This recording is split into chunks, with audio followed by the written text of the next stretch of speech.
Hello friends, मैं राकेश जांगीड़ आपका हमारे यूट्यूब चैनल पर स्वागत करता हूं। प्लीज़ हमारे चैनल को सब्सक्राइब करें और लाइक, शेयर और कमेंट करना न भूलें। आज हम टॉपिक स्टार्ट करने जा रहे हैं कॉम्प्लेक्स नंबर्स, जो कि 11th के सिलेबस में भी है और नेवी एयरफोर्स के सिलेबस में भी है, और दोनों के लिए ही इम्पोर्टेंट और वेरी इजी टॉपिक है।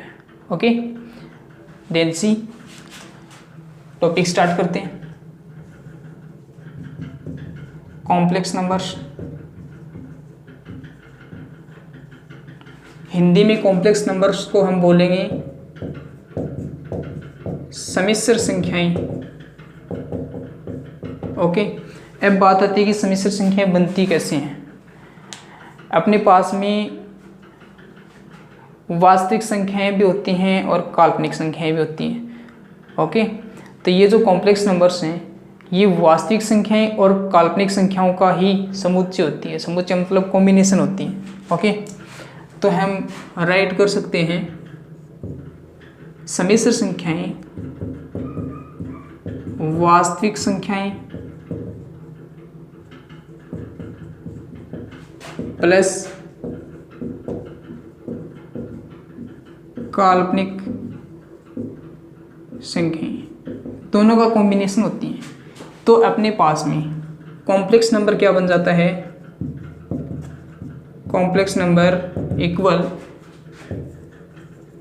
Real numbers plus imaginary numbers. Okay, we denote the complex number. Complex numbers को हम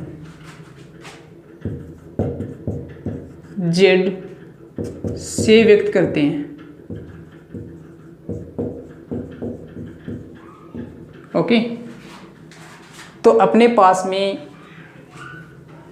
सम्मिश्र संख्या बन जाती है जेड इक्वल, अगर हम वास्तविक भाग है उसकी वैल्यू तो ए लें और काल्पनिक भाग की वैल्यू बी लें। अब जो बी है वो काल्पनिक बन गया, इसका मतलब आयोटा इसके साथ में आएगा। ये भाग तो बन जाता अपने पास में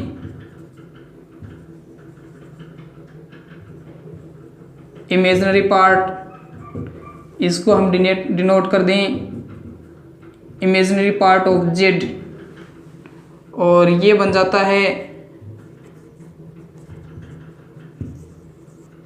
रियल पार्ट।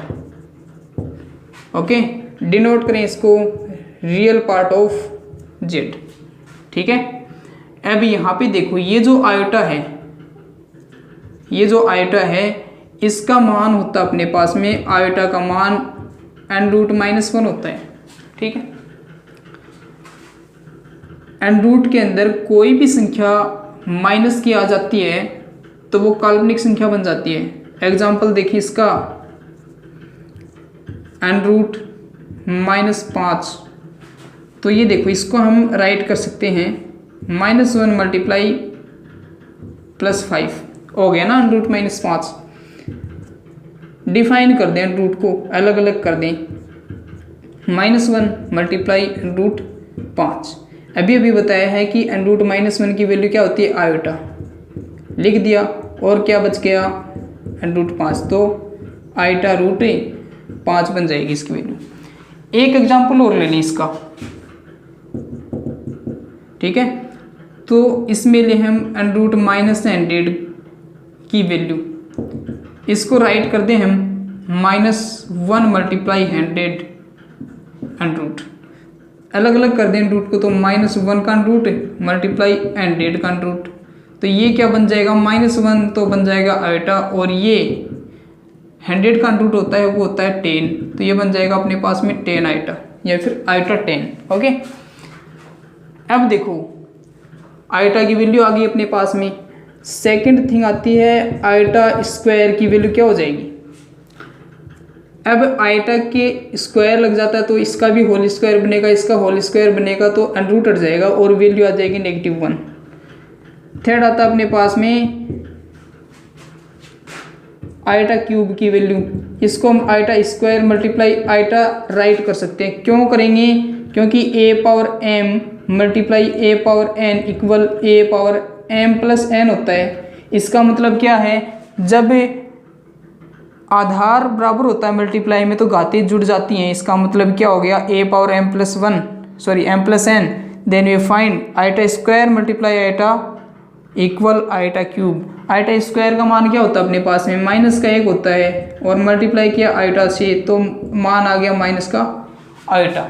ओके, एक वैल्यू और अपने पास में फोर्थ आइटा पावर 4, अगर इसका होल स्क्वायर कर दे आइटा स्क्वायर का होल स्क्वायर तो आइटा पावर 4 बनेगी। ओके, और इसका होल स्क्वायर करेंगे तो बन जाएगा 1। इसका मतलब ये हुआ, फैक्ट ये था अपने पास में, अगर किसी भी ऋणात्मक संख्या का हम स्क्वायर करते हैं, ठीक है, या फिर किसी भी ऋणात्मक संख्या के पास में घात सम संख्या हो तो वो प्लस की बन जाती है। अगर घात विषम संख्या आ जाए 1 3 5 7 9 ऐसे ही इनफाइनाइट तक, तो अपने पास में वो माइनस की ही रहेगी। ठीक है, अब देखो क्वेश्चन आ जाता है फर्स्ट अपने पास में। फर्स्ट क्वेश्चन ये है, सम्मिश्र संख्या 2 प्लस आइटा 3 में रियल पार्ट ऑफ जेड व इमेजिनरी पार्ट ऑफ जेड का मान बताओ। ओके, तो देखो रियल पार्ट कौन है इसमें, 2 है। इमेजिनरी पार्ट कौन है, जिसके पास में आइटा होता है वो कौन है, 3। ओके, नोट कर लो इसको जल्दी से।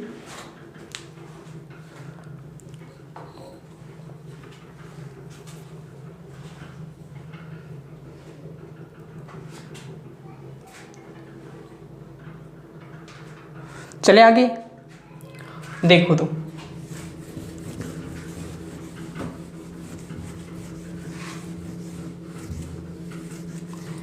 आगे अपने पास में क्वेश्चन आते हैं, आइटा पर क्वेश्चन लेते हैं हम।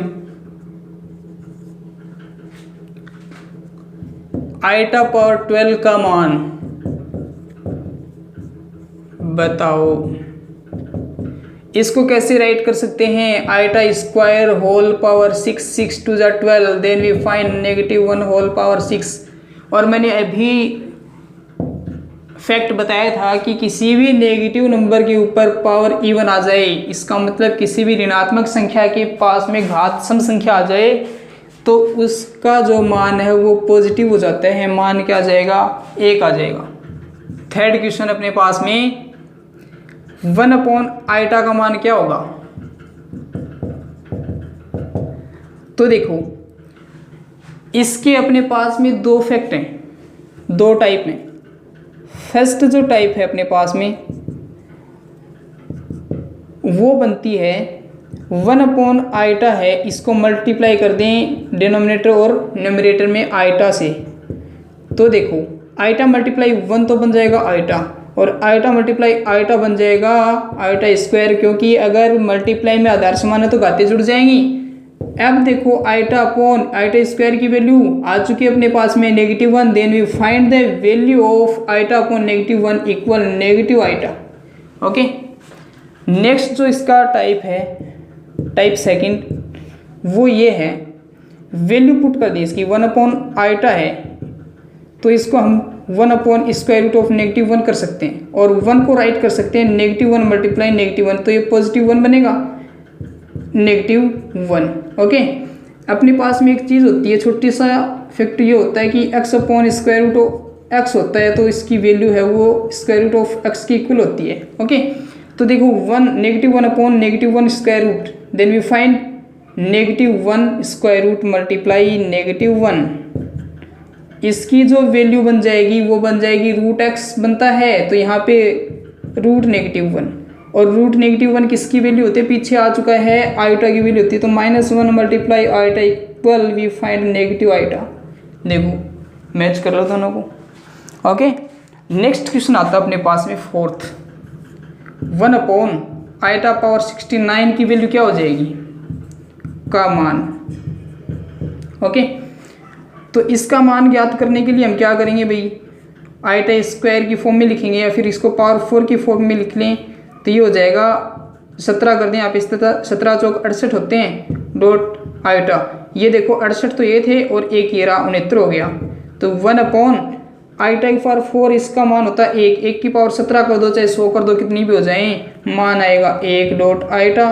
तो इसका मान 1 अपॉन आइटा, और 1 अपॉन आइटा का मान क्या होता है, नेगेटिव आइटा होता है, तो इसकी वैल्यू आ जाती है नेगेटिव आइटा। ओके, एक चलो और MTR बताता हूं आपको। एक MTR का मतलब होता है मुझे तुरंत रटो, और एक और नाम बनता है, स्टूडेंट्स ने दिया था मैथ का टीचर राकेश। ओके, दोनों में कुछ भी कर लो आप, मैं तो करता हूं मुझे तुरंत रटो। ठीक है, तो MTR ये था आइटा की पावर n प्लस आइटा की power n plus 1 plus eta की power n plus 2 plus eta की पावर n प्लस 3 का मान।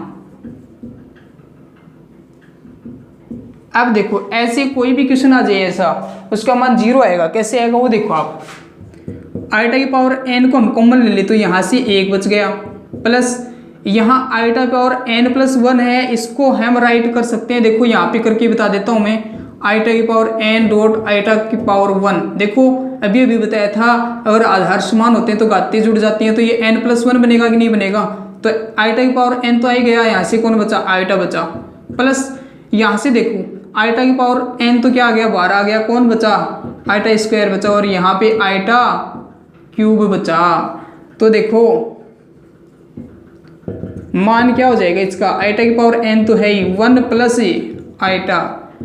अब देखो आइटा स्क्वायर का मान माइनस का 1, आइटा क्यूब का मान माइनस का आइटा, आइटा से आइटा कैंसिल, 1 से 1 कैंसिल, क्या बच गया, आइटा की power n multiply with 0 then we find 0।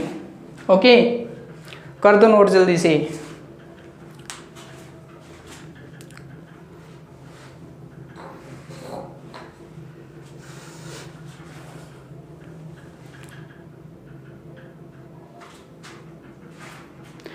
अब जो अपने पास में नेक्स्ट जो टॉपिक आएगा इसमें सम्मिश्र संख्या में, वो आएगा सम्मिश्र संख्याओं का ध्रुवीय रूप, polar form of complex numbers. तो देखो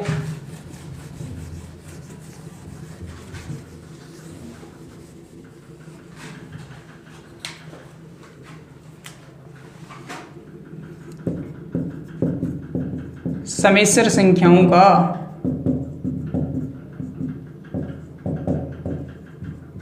ध्रुवीय रूप, it means polar form of complex numbers. इसमें अपने पास में छोटा सा एक टॉपिक आता है आर्गन तल या फिर आर्गन समतल। होता क्या है, आर्गन समतल। ओके, इसको इंग्लिश में बोलेंगे आर्गन सरफेस।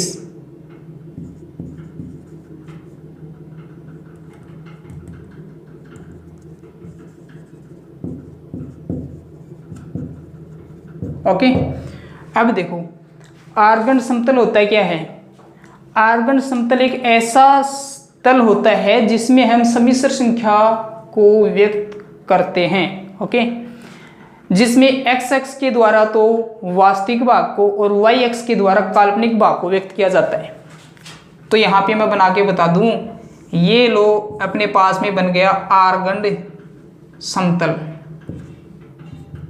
ये इसका मूल बिंदु है 0 0, इसका मान हमेशा एक ही होता है 0 0। ये तो y एक्स है, ये x एक्स है, ये x डैश नेगेटिव मतलब x की नेगेटिव वैल्यू आएंगी इसमें, और ये y डैश इसमें y की नेगेटिव वैल्यू आएंगी। यहाँ पे हमने एक बिंदु लिया P, और P की और मूल बिंदु के बीच की दूरी अपने पास में r है, और P का जो निर्देशांक है उसको हमने a और b लिया। ये किसका है, आर्गन सरफेस। सम्मिश्र संख्या यहाँ पे लिख देता हूँ मैं, z equal a plus iota b, इसका ही, इसको इक्वेशन फर्स्ट भी पुट कर दी मैंने। ये लो, अब देखो ये पता अपने को कि क्षैतिज x जो है, ये वाला x, इसको क्षैतिज x बोलते हैं हम, ठीक है, हॉरिजॉन्टल एक्सिस। ये जो x है इससे हम वास्तविक संख्या को डिनोट करेंगे। वास्तविक संख्या कौन है, यहाँ पे देखो a है, ठीक है। तो क्षैतिज अक्ष के लिए हमेशा हम क्या लेते हैं, कोस थीटा लेते हैं। यहाँ पे देखो थीटा तो है, कोण क्या बना, थीटा, ठीक है। मतलब ये दोनों ही क्या है अपने पास में समकोण त्रिभुज हैं, ठीक है। यहाँ पे कोण हमने थीटा लिया, इसका भी थीटा यही, ठीक है। तो देखो और दूरी r है, त्रिकोणमितीय फलन अपने पास में कोस थीटा है, तो ये बन जाएगा r कोस थीटा।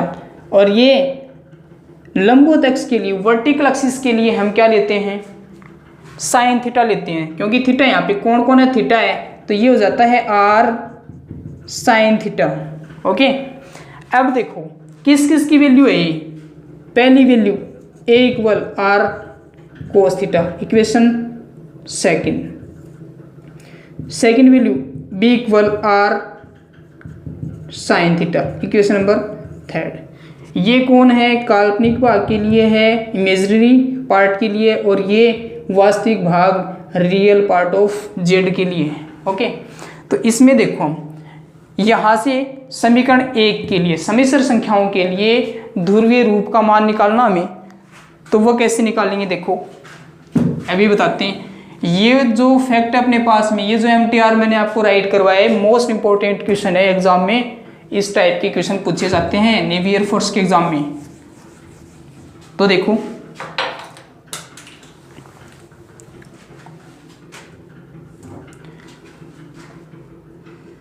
सबसे पहले हम क्या करें, इक्वेशन सेकंड और थर्ड मतलब a और b की वैल्यू है वो इक्वेशन फर्स्ट में डाल दें। From equation first, second and third. देखो इक्वेशन 1 है वो तो एक ही जगह पे साइलेंटली है। हलचल कौन करेंगी, वैल्यू ऑफ a और वैल्यू ऑफ b, क्षैतिज एक्सिस मतलब वास्तविक भाग और लंबवत एक्सिस, ठीक है, काल्पनिक भाग, दोनों हलचल करती हैं। हलचल कैसे करेंगी, देखो जेड का मान अपने पास में क्या था, a प्लस आइटा b था। अब ये दोनों इसकी लाइफ में आ गए तो सारा मान ही चेंज कर देंगे, और ये क्या बन जाएगा, z equal r cos theta plus iota r sine theta. देखो क्या था और क्या से क्या बना दिया, ठीक है। r दोनों के पास में है, r को हम कॉमन लेते हैं, तो ये क्या बन जाएगा, z equal r into cos theta plus iota sine theta, and we find the polar form of z. Okay, ये अपने पास में क्या बन जाती है, polar form of z, it means complex numbers, सम्मिश्र संख्याओं का ध्रुवीय रूप बन जाता है ये वाला, ठीक है। अब जो नेक्स्ट अपने पास में देखो ध्रुवीय रूप आ गया, इसमें अपने पास में r आया है। r को हम बोलते हैं सम्मिश्र संख्याओं का मापांक, मॉडुलस ऑफ कॉम्प्लेक्स नंबर्स, ठीक है। इसकी वैल्यू कैसे फाइंड करेंगे, अपने पास में देखो समीकरण 2 और 3 है, स्क्वायर करके ऐड कर दी इसको, मतलब from equation 2 whole square plus equation 3 whole square, then we find a square plus b square equal r square cos square theta plus r square sine square theta, then we find a square plus b square equal, take common r square in these trigonometric functions, then we find cos square theta plus sine square theta. Okay, ये जो value है अपने पास में त्रिकोणमिति में first identity बनती है, पहली रश्मिका है कोस square theta plus sine square theta बोल दो, चाहे sign square theta plus cos square theta, दोनों पॉजिटिव है, ऐड होते ही वैल्यू चेंज कर देंगी और किसके साथ में आएंगी, 1 के साथ में आएंगी। ओके, तो ये बन जाता है r square equal a square plus b square, ये यहाँ पे r का मान आएगा, और ये देखो इसको हम शो कर सकते हैं modulus of r equal square root of a square plus b square, ये बन जाता है modulus of complex numbers, okay, सम्मिश्र संख्याओं का मापांक, ठीक है। अब इसमें देखो एक चीज हो रही है अपने पास में, यहाँ ये ध्रुवीय रूप है, इसमें कोण हो रहा है थीटा, आया कि नहीं आया, ठीक है। तो इसके लिए देखो समीकरण 3 है, इसमें हम 2 का भाग लगा दें, from equation 3 divide by equation 2, then we find b upon a equal r sin theta upon r cos theta, cancel r to r, then we find tan theta equal b upon a and value of theta equal tan inverse b upon a, and this value is called argument of complex number, argument of complex numbers, सम्मिश्र संख्याओं का कोणांक। Argument को हम क्या बोलेंगे, कोणांक बोलेंगे, ठीक है। नोट कर दो जल्दी से, क्वेश्चन देखते हैं इसके ऊपर फिर।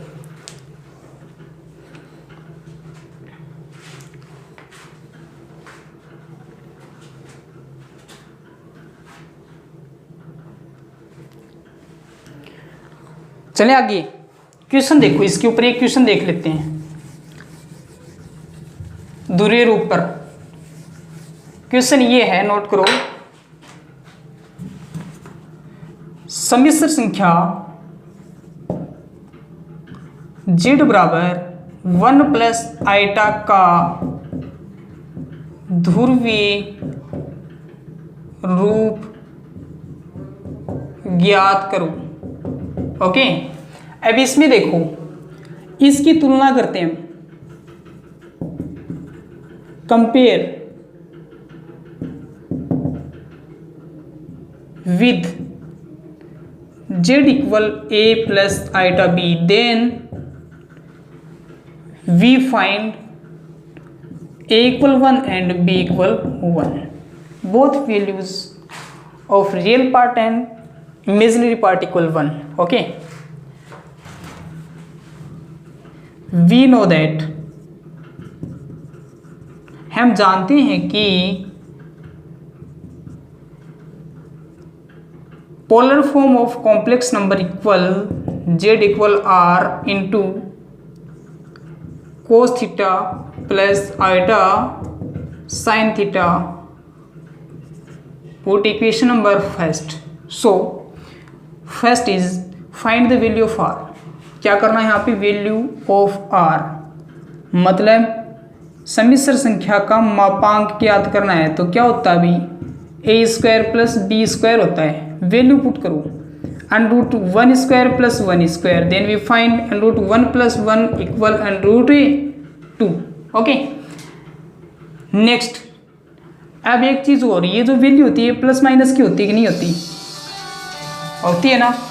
तो देखो यहाँ पे हम क्या करते हैं, ये वैल्यू किसकी है,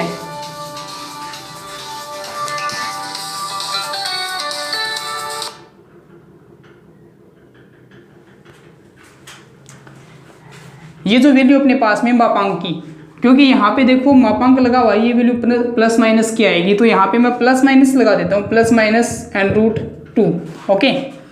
नेक्स्ट जो वैल्यू आती है अपने पास में, वो किसकी आती है, थीटा की। वैल्यू थीटा की है नहीं, we know that theta equal tan inverse b upon a, put the values of a and b, then tan inverse 1 upon 1 and value of tan inverse 1 equal 5/4। देखो ये पता अपने को tan इनवर्स 1 है, मतलब tan थीटा की table में एक किसकी वैल्यू होती है, tan 45 की वैल्यू होती है। 45 को हम क्या लिखते हैं, π/4 लिखते हैं कि नहीं लिखते,